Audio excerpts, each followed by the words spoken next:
So here's the big question. How does someone go from having everything to living out of the back of their car, constantly getting back up to only get knocked back down? How do we learn to face our fears, make hard sacrifices, and find that vision again and move from success to significance? This is the question, and this podcast will give you the answer. My name is Jason Long, and this is Long Talks Video Podcast. Hey guys, this is Jason Long with Long Talks Video Podcast, and tonight I got the pleasure of having on our show Mike Rockert. Mike's been performing for over 30 years. He's got 5 albums released. The latest is called, which I've listened to and it's badass, For a Time Such as This. The album was recorded in Mike's home studio, which is cool as hell. Instruments Mike plays is the guitar, drums, bass, vocals, and very little piano. Mike's a husband to Beth, a dad of 5, and a grandpa to 3. Mike also played the part of Paul Stanley in a Kiss tribute band, which is a double platinum album from 2011 to 2015. Tonight we're going to find out when and why Mike gave up the rock star dream.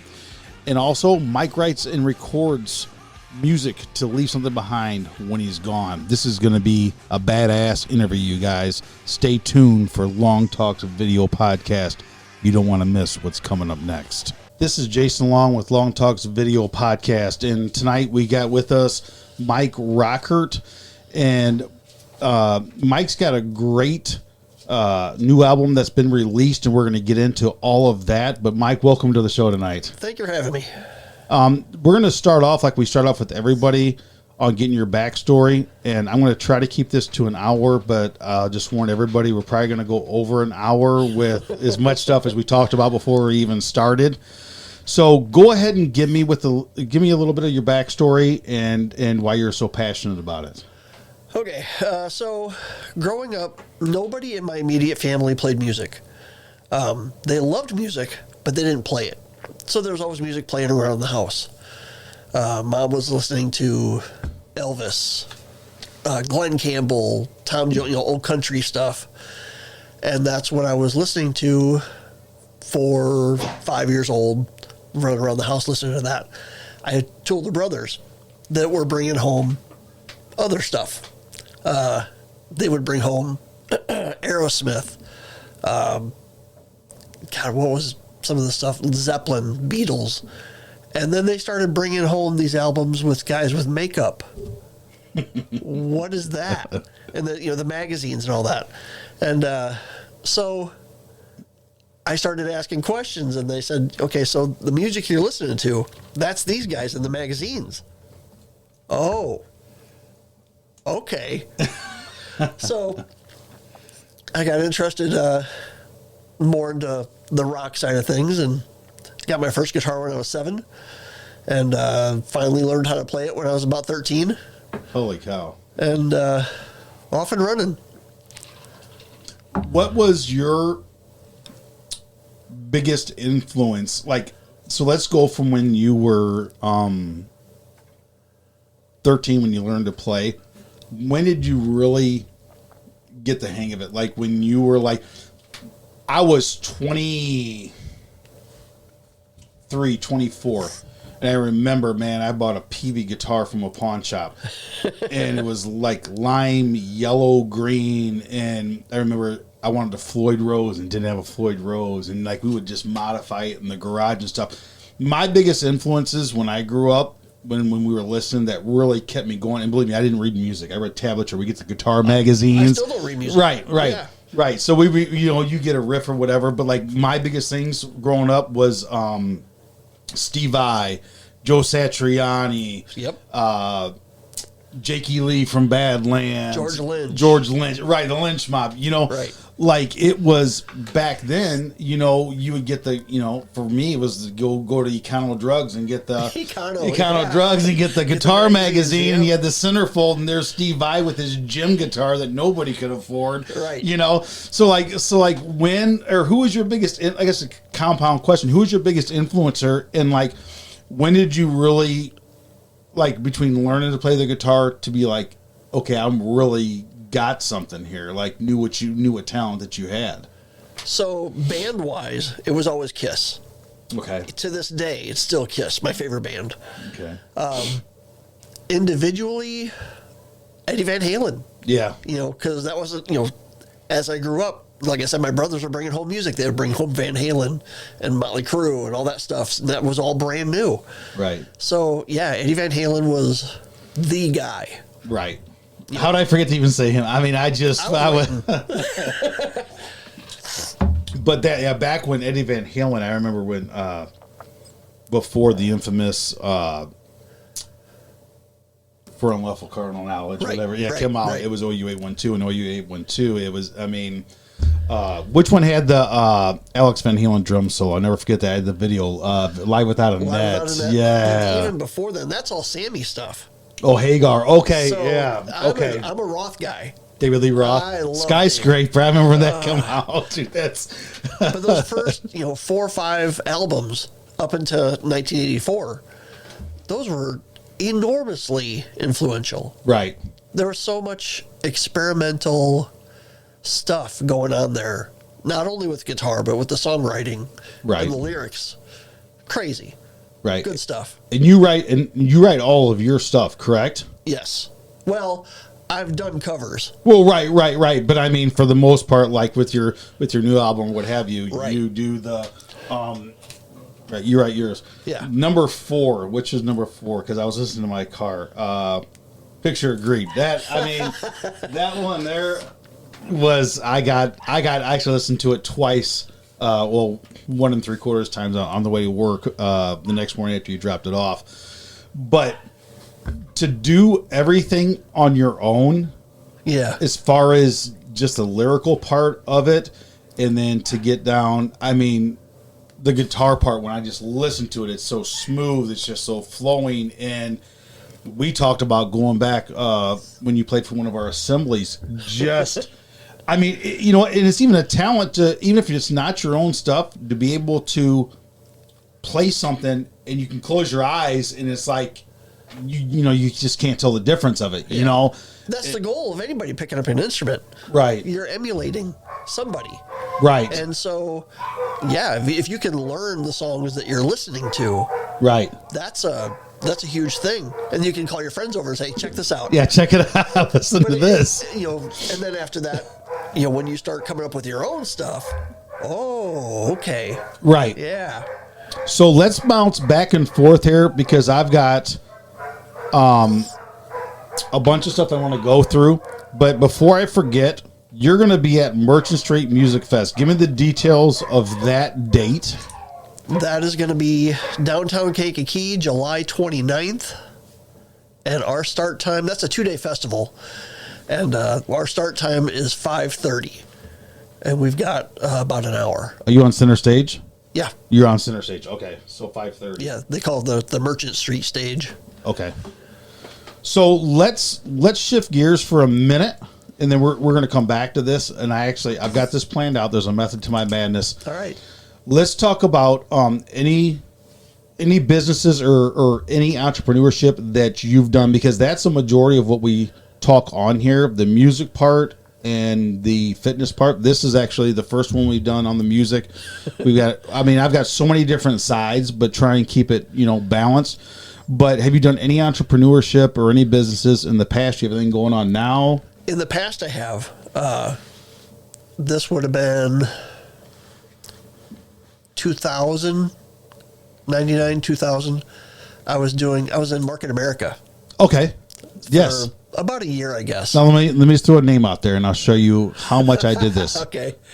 Trini Party. Oh yeah. Okay. Well, she graduated high school, I think, the year after me. Yeah, because I remember from her when her and Jason Whitaker dated for forever. But yeah, Trini I live Party. out by Jason now. Oh, okay. Yeah. Roma Park.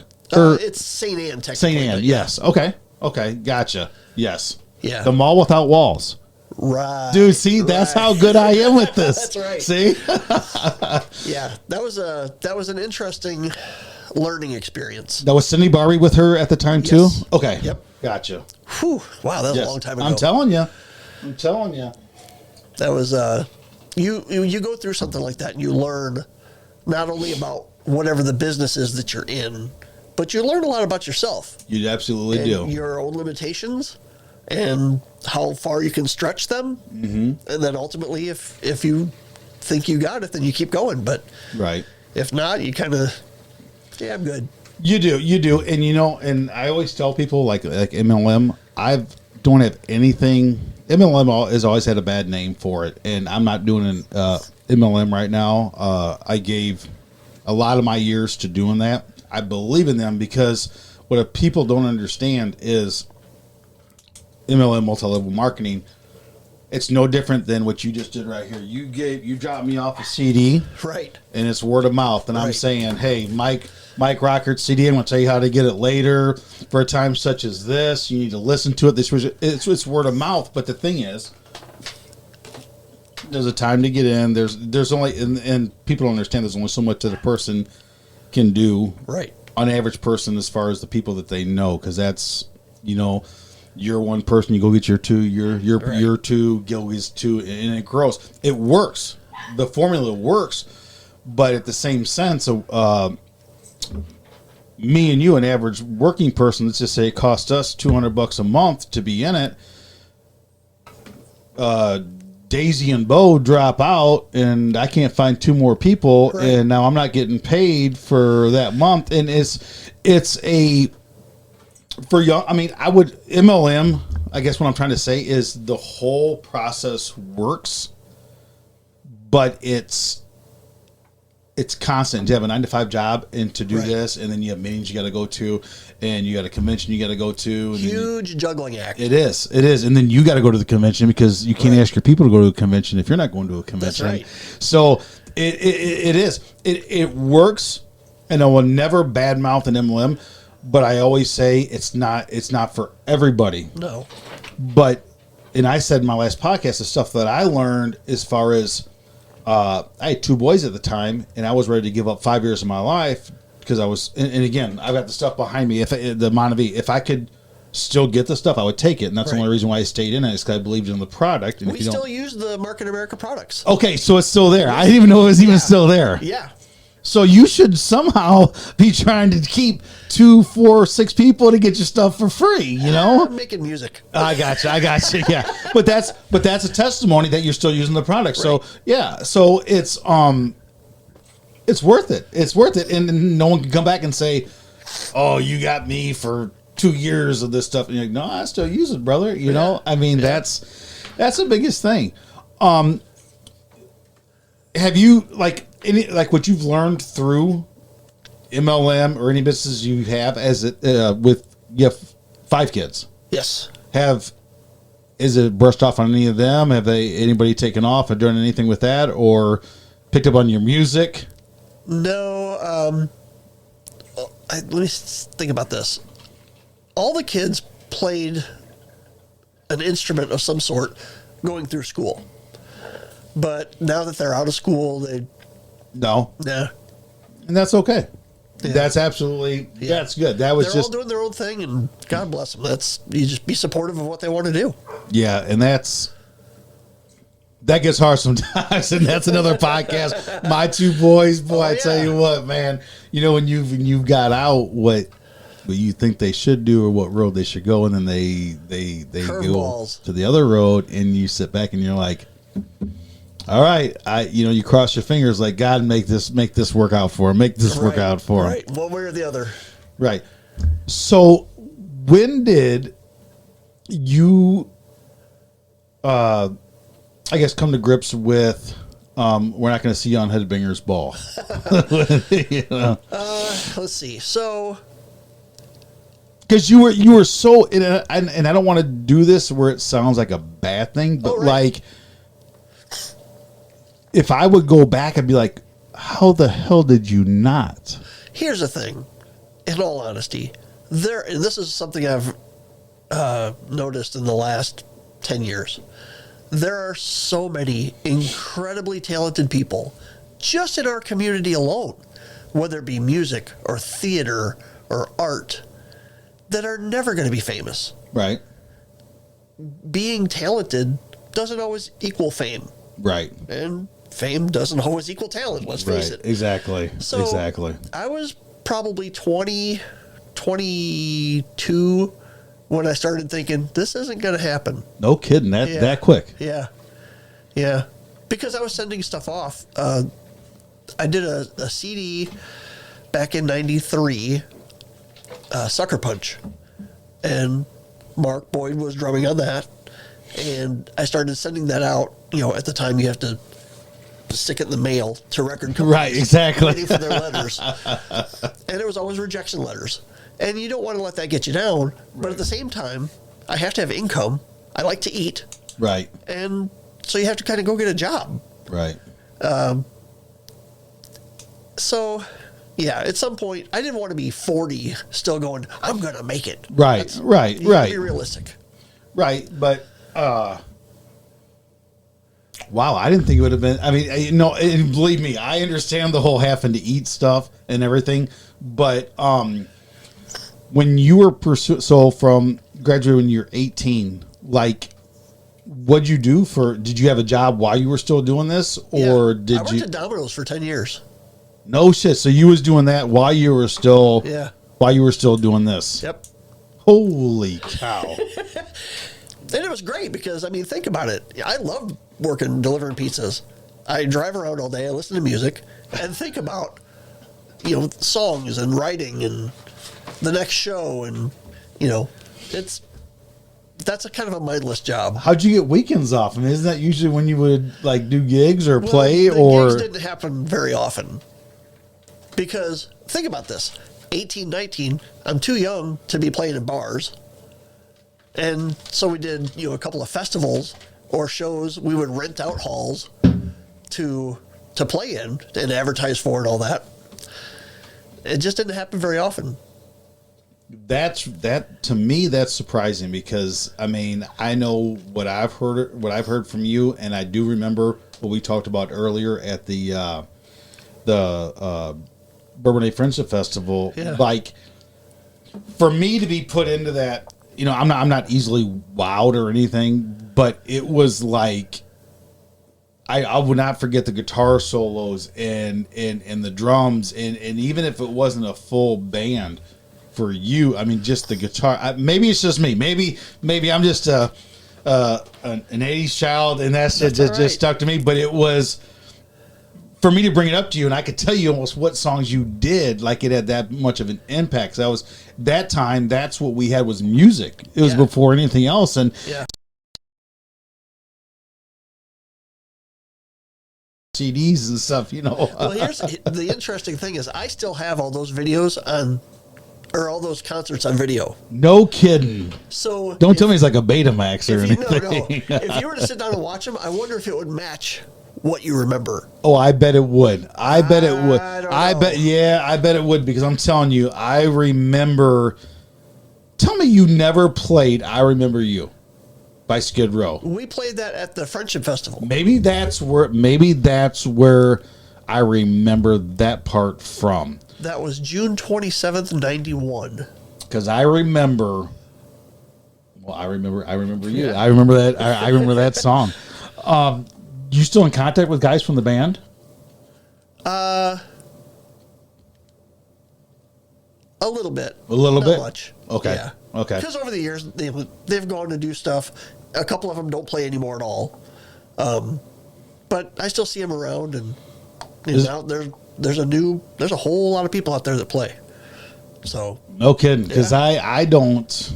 Of course, I don't go to the bars or anything, so I don't ever hear about it. But I just, you know, when I'm trying to think of what it was that popped up where I saw you, and I started thinking, oh my God, this is somebody that I want to bring on here. I'm trying to think of what it was that popped up on there, but it's, you know, music then and music now, it's totally different. And do you know how it works as far as back then to now, how artists are making their money off of?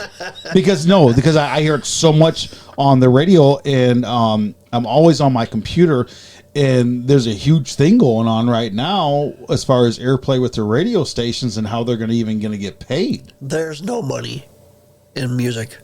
See, that's what I'm thinking. I mean, besides concerts, I mean, right, you can get paid for live performance, but if you're going to record and try to make money that way, forget it.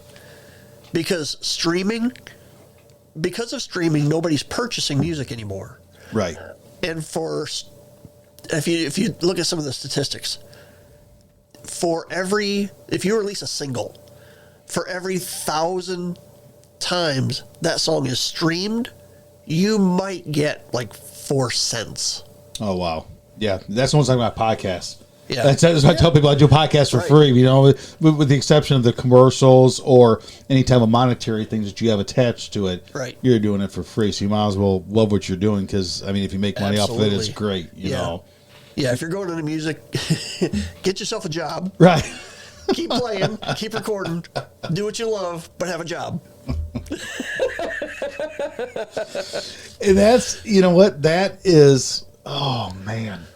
That's sad because before, I mean, you knew when, and let me jog your memory for a little bit here. And this has nothing, this has no value. I always try to bring value to my podcast. This has no value.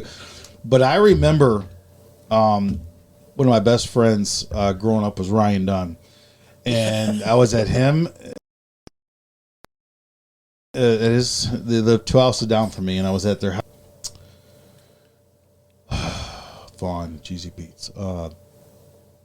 Stevie Ray Vaughan's playing down in Alpine Valley. Oh, yeah. And the only reason I remember that is because that was the night that Metallica's Black Album came out. Oh, and, okay. And just to sit around and be like, tomorrow, man, it's Friday, Saturday, or Friday's Headbangers Ball was on, so Saturday, we're going to go out and get this album. It's going to get released, and to know to rush to the store and get it instead of, there it is, I got it downloaded, you know, and just to look at the case and the cover art and open up and get the lyrics on the inside. Yeah.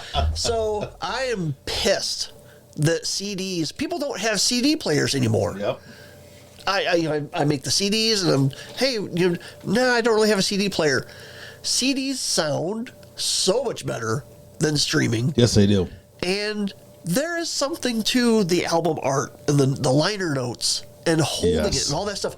Back in the day, it was a full 12-inch album. Yes. And just being able to flip that over and look at it, I spent hours doing that stuff, and it's gone. And you would read it. You would read the stuff that was in there. There's always a cool picture. Yeah. And then I remember if they had the lyrics, it was a bonus. Like, oh my God, I can actually, because we didn't have a computer, we could say, pull up the lyrics to blah, blah, blah.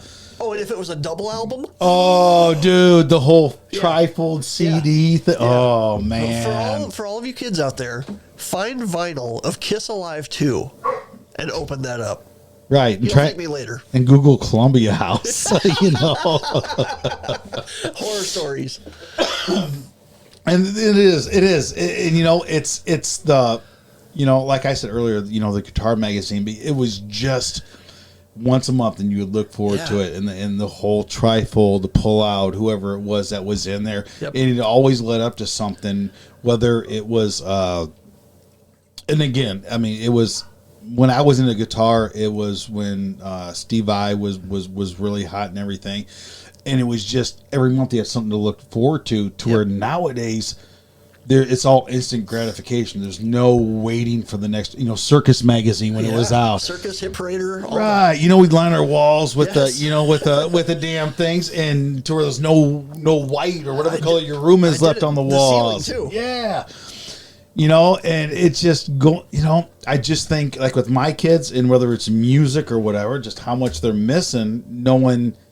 Okay, at 7, 8, whatever time it was, Headbangers Ball's coming on, or at this time, you have a release date for an album. There's no waiting for it. It's all, here we go. And music to me, it got me through so much back in the day. I mean, it was, back in the day, like I had Skid Row, Bon Jovi, Def Leppard, whatever, and off of my, let's say my top 7 albums, if I was depressed, if I was happy, if I was whatever, damn well you're gonna pop the cassette in, you have fast rewind and to the song you need. But that's because music is so emotional. Absolutely. If something doesn't move you in some way, shape, or form, it's not really doing its job. Right. That's good stuff. That's good stuff right there. That's absolutely good stuff right there. It's, wow, that is. Man, you may have to phrase that, man, right? Because I'm sitting here like, oh, hold on, Mike. Shoot, we ain't getting emotional here. In what year is this? Okay, so 2019, I did an all acoustic album. My wife is a yoga instructor, and she's a hard rock fan as I am. She's an Aerosmith. She's in it. But she said, "Why don't you record something that I can do yoga to?" Like what would that be, babe? I'll give it a shot. I don't know what's going to happen, but it turned out really well. There's no vocals, no drums. It's all acoustic guitar, and it's some emotional stuff. Mm-hmm. Part of it, like half of it's covers, half of it is stuff that I wrote. And I still listen to it. I'm really proud of it. Yeah, acoustic, and this is my opinion, for anybody that's listening, and again, this is going to be a music segment. He's the first one to be on here. You can tell a good guitar player from a bad guitar player when you go strictly acoustic. And I tell you what, there's nothing more, to me, sensual than hearing,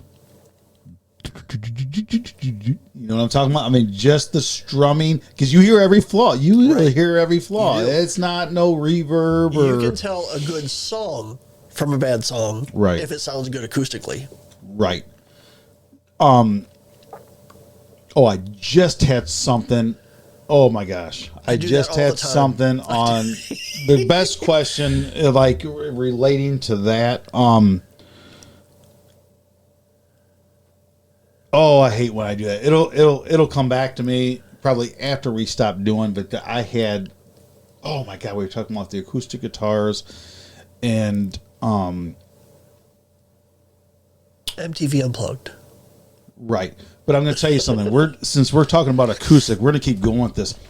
Remember when Tesla released the 5-man acoustical jam? I tell you what, when what's his name had this intro, it was I'm trying to think, what song was it? Not Tommy's Down Home. Modern Day Cowboy? Yes. Modern Day. Oh my Lord. 'Cause I think that song led into, because it did. Excuse my language, and we could say, excuse my language. We can say whatever the fuck we want on this one here. Was that one that had the "Don't fuck with me"? I honestly have to say, I've heard the album, but I've never owned it. Oh, so I don't know. God, are you're not a Tesla fan? Oh, I am. They're one of the. I don't smoke marijuana. See, I didn't have that album though. Oh God. The first two albums were I can't think of what the names of them are now. 5-man acoustical, or no, that one. There was Mechanical Renaissance. That was the first one, Resonance, and then the second one, the girl was on the cover and it had the. Yes. Anyway, they're one of the most organic, natural, kick-ass bands. You know what that dude's doing now? Which one? The lead singer, Jeff Keith. Spinning records. He's a DJ. Get out of here. That's serious. Yep. But they still tour every now and then.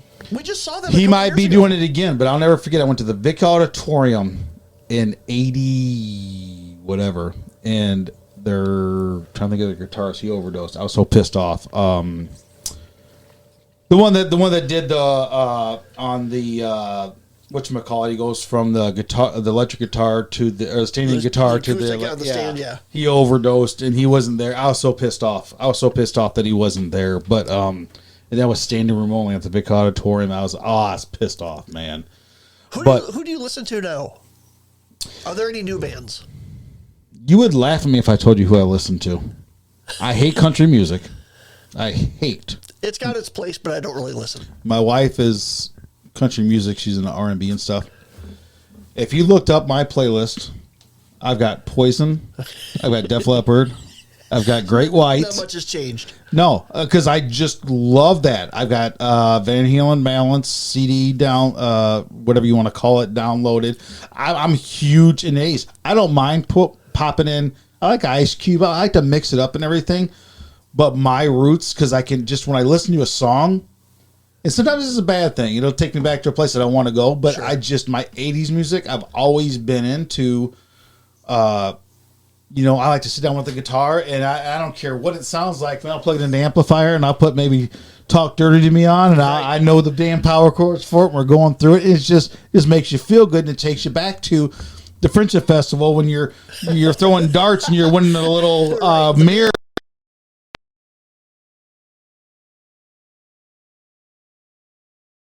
Yeah, and then little mirrors or little roach clips. I would never forget walking through here in Sweet Child of Mine, blaring through the freaking radios, you know. Yeah. And nowadays, they don't. Man, they just music was so important. It had its like place. Where now it's. I don't say I don't like music now, but it's not the way it was before. In fact, I just listened to Axl Rose and oh, what's the name of the one American Idol? They did Sweet Child of Mine together. Have you heard that yet? Carrie Underwood. Carrie Underwood. Yes, that was fantastic. Oh, dude. She was rocking. I thought, man, I seen that and I said, oh my God, dude, if, you know, Axl Rose, like, I'm like, okay, come on with the new album. Let's go, man. Yeah. We saw them a couple years ago at Soldier Field, and we went in kind of going, I don't know. Is Slasher with them? Yeah. Oh, and wow. we were blown away. That was one of the best shows. It was man.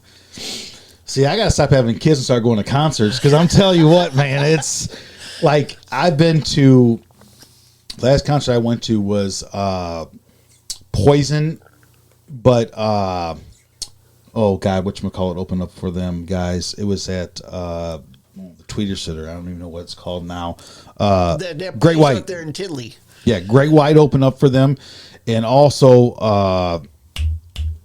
I can't trying to think of the other name, but Poison, that's my band, man. I tell you what, and you know when Enough's Enough came out, I like that Fly High Michelle, but then everyone's like, you can't listen to them. They're trying to copy Poison and all this other stuff. And I said, hey, I don't care, man. They had a couple good songs, and but God, man, so, you know. So I'm gonna throw out a couple.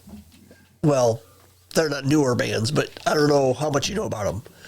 6 a.m. No. This is Nikki Sixx. Oh God, man. And Skid Row? Motley Crue. Or Motley Crue, excuse me. So they've done several albums. Amazing stuff. He writes stuff for 6 a.m. that Motley Crue could never do. It's just a different animal. Check that out. 6 a.m. 6 a.m. Yep. And the other one, a friend of mine a few years ago asked me to go see Godsmack. I've heard of Godsmack. Good band. And I thought, well, I've seen them before. I'll go see them again. Who's playing with them? This band, Shinedown. Okay, I don't know who the hell that is, but he said, you don't know who Shinedown is? No idea. This was 2018. So he pulls up on his phone, he starts playing songs, and I'm like, I have no idea. We went, and Shinedown, it was like a co-headlining tour. Shinedown came on, blew the place up. 2 songs into the show, I'm buying the albums. I'm, that whole thing we just talked about. Right, exactly. Yeah. Yes, exactly. Well, we don't do it anymore. Right. They're one of my favorite bands. Now, they're not the one that did that song. My wife introduced me to a song. What's one of Shinedown's famous songs? I don't have any idea what their hits are. Okay, because I know that's who sings a song that she Love Lost. Anyway, I think that's who sings it. I'll have to ask her when we're done. But anyway, she introduced me. My wife, I was all 80s until I met my wife, and then she introduced me to all the Eminem and all the stuff that before I wouldn't listen to. Yeah. But when I really started working out, I'm like, okay, I can listen to this. I can listen to that. We got in the car. I'm like, I got no goddamn choice but to listen to and learn what the hell she's listening to, man. Yeah. And so it was... but it's a nice mixture between, if you put a mixture of 80s, 90s, you got some R&B going on, some Snoop Dogg or whatever. It's a nice variety. Yep. But I miss the, you may hate a song where you're like, listen to this freaking guitar riff. Listen to this dude go on there, and there's just, I miss that, or a nice drum solo, or just a good groove, right? And I remember bouncing up and down like this, right? Exactly, that's good stuff. Exactly. And I think every type of music has its place, but and and again, I can't say that the 80s and 90s, I love growing up in there, but I don't know what it was with the music that's what, and here we go. I'm going to show my age here. I'll never forget Casey Kasem, man. You'd be laying in bed and all of a sudden you hear, okay, this is, Boys to Men, blah, blah, blah. And you hit record, and you're like, back in the days when that's how you had the Memorex tapes. Some of them smelled real nice. Some of them looked cool. Some of them, and then you had the white tapes, and they come out with the clear ones, and it was a clear one. When you can take the stickers that came with it and get them on the tape straight. Oh, dude, that was a great feeling, man. And it's that stupid stuff. But man, I mean, and my oldest boy, I tell him, man, we used to hit record, you hear a song, and to try and get the whole song, just try. You'd sleep next to your boombox in the bed, and hell, if you had a clock on it, you were really cool. And then if you had the double cassette with the high dubbing, you were even more cool. I just swear to God, But it's just that music, it will always. I'm always passionate about it, even though I don't play any instruments anymore.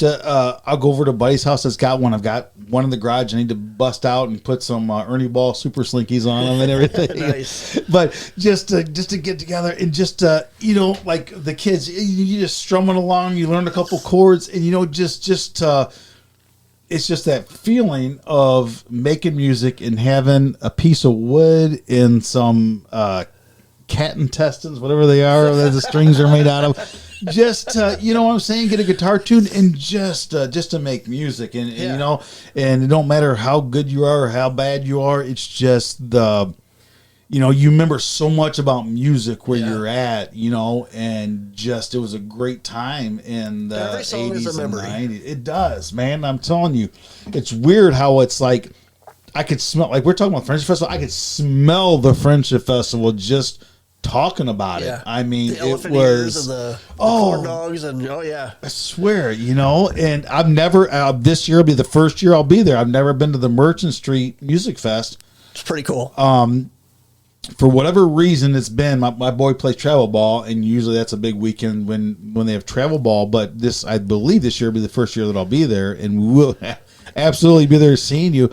But I heard it's an awesome gig out there. I've not been there, but how? Hold on, we ain't done talking about this yet. We're not going to go into how the hell people. No, man, because we're gonna go for a little bit longer here, man. Tell me something. Let's do this. Tell me something that I don't know about you that we haven't covered, because we had topics we were going to cover and everything. And it doesn't even have to be. It doesn't have to even be music related. It's just something that nobody knows about you that you want to share. First thing that comes to mind is, I talk about my mom and my brothers a lot. My dad, I never knew. He was way out of the picture before I was old enough to remember anything. But I think what a lot of people don't know is I had a sister that I never met. From my dad. She was born before me. And so by the time you're old enough to kind of realize what's going on, and even with internet, I'm looking for, I had a name and a social security number that I didn't even know whose it was, if it was hers or her mom's or whatever. And the thing about women is they get married. Right. Their names change. Yep. Our names don't change unless we change them. So it was really hard to find her. Couldn't do it. 2016, I get a message for Facebook Messenger from this young woman. I'm looking for Mike Rockert. His dad had the same name. A couple other things. And I was sitting in bed with my wife that night. She was doing something on the computer. And I didn't know what to say. I said, "Are you kidding me?" Just out of the blue, I get this message. And so I responded. And so this was my niece. My sister died in 2010. Oh, Lord. So, 2016, there's no chance. Right. So, had a sister that I never met. Wow. I knew she existed. She knew I existed. They said they attempted to find me, couldn't do it. So I said, well, here I am. Are you in touch with the family, like where you learned about her, or you kind of got a not a backstory, but a backstory on who she was, and that's wow. Yeah. So that's 6 years after she died. Yeah. And so my niece, when she was telling me, she was looking through Facebook and she looked for my name.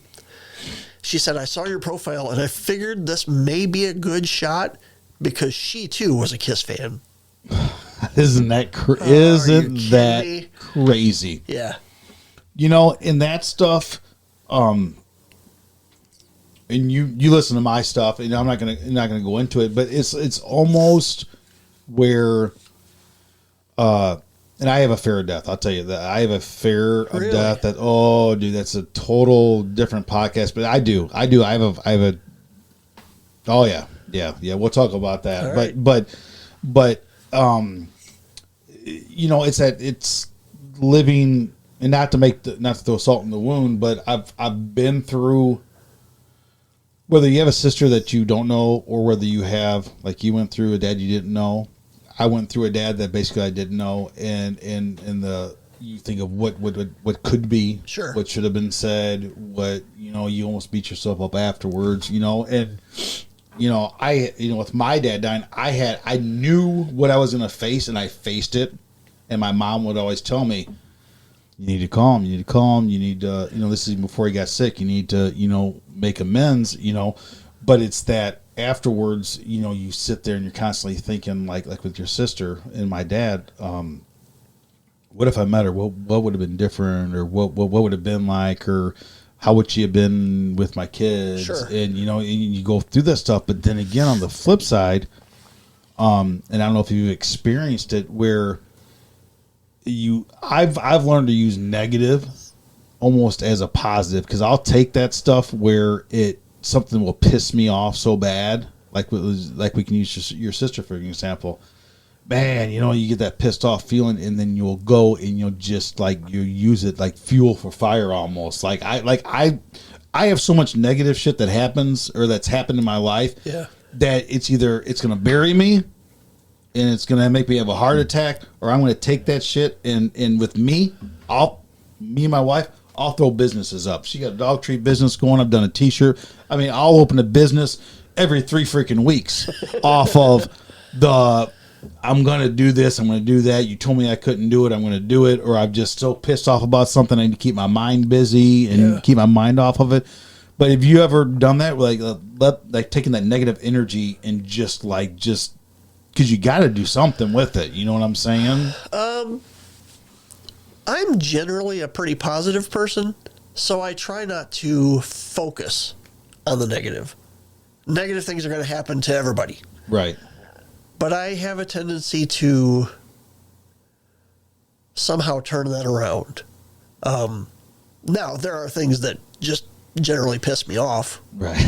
And a lot of that I wrote about on here. Right. But, there are things that are just going to suck in life. And, trying to teach my kids that. There are going to be times when you're stuck, that things are going to happen beyond your, you can't change them. So make the most of it. Change what you can, but just try to roll with it. You're a lot more level-headed than I am. I tell you what, I'm telling you, I'm listening to you talk, and I'm like, God dang, I wish I could be like that, because I let everything.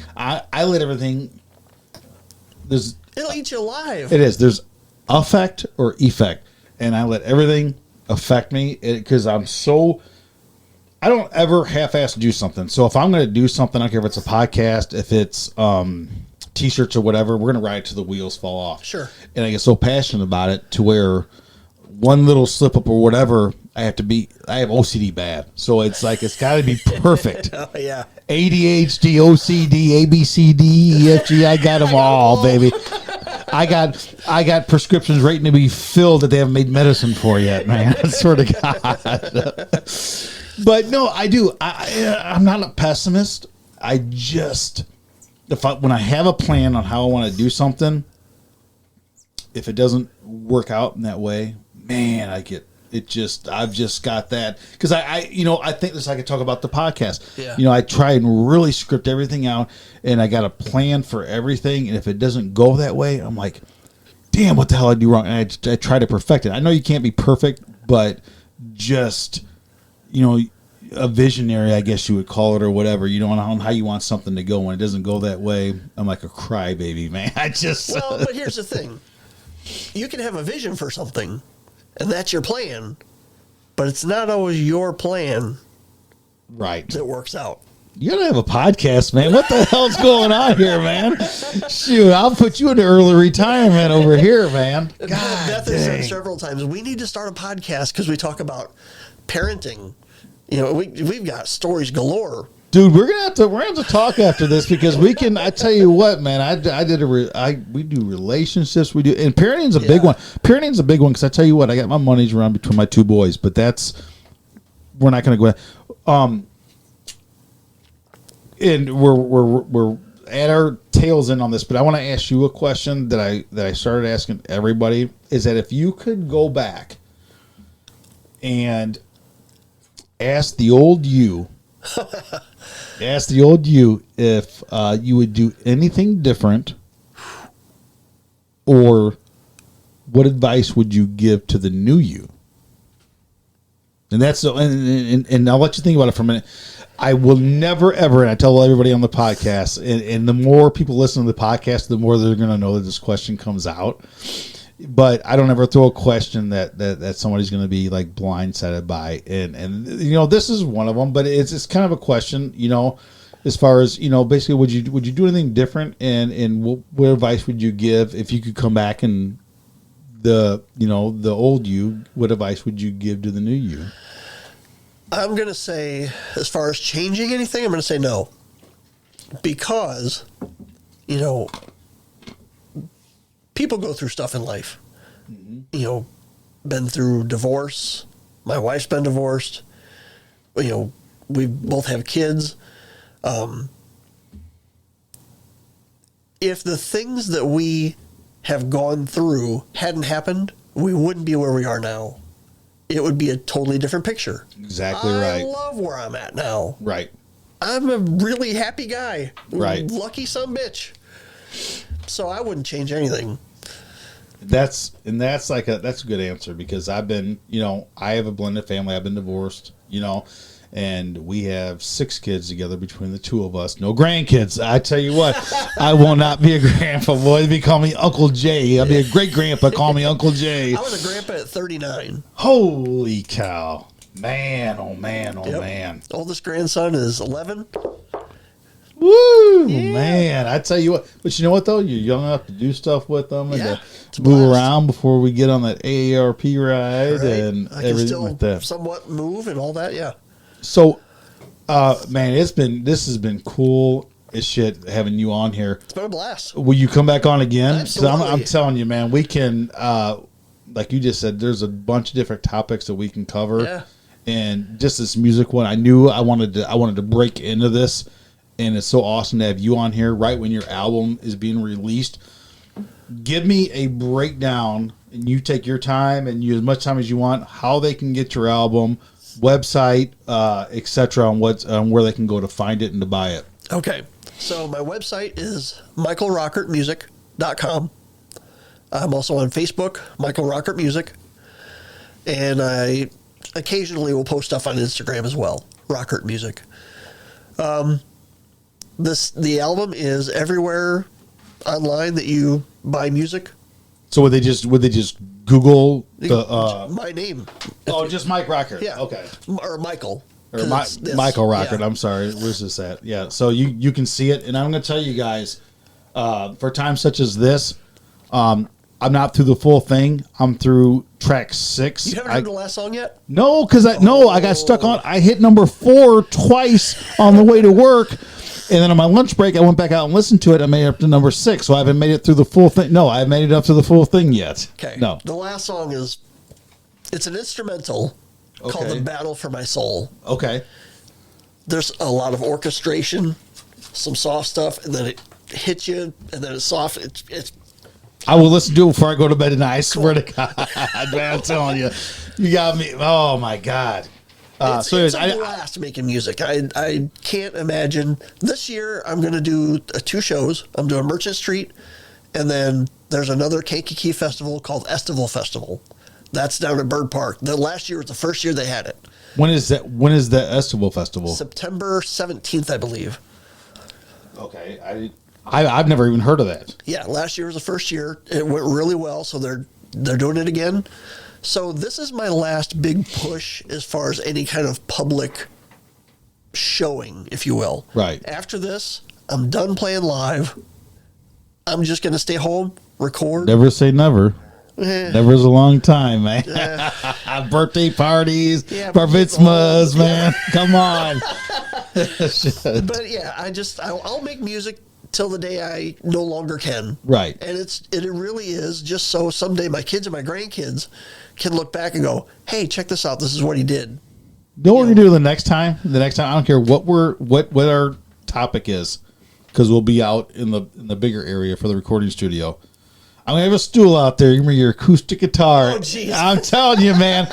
I'll have the maracas. I don't care, man. We're gonna. I want to. That'd be. Oh, dude, that'd be cool as shit. We'll do something. But man, thank you again for taking the time, you guys. Thank you for having Mike me. Rockert. One more time. His title is For a Time Such as This. I know he says hit the last one, which is number 11, The Battle of My Soul. But man, number 4, Picture of Greed. You got to watch that one. How far have you gotten? Number 6. I got through number 6. Oh, yeah.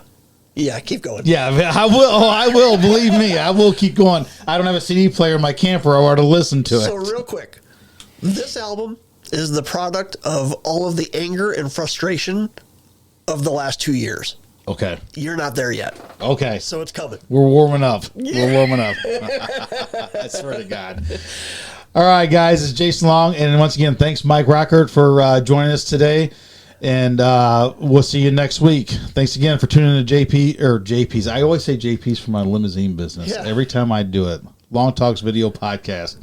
Thanks, guys. See ya.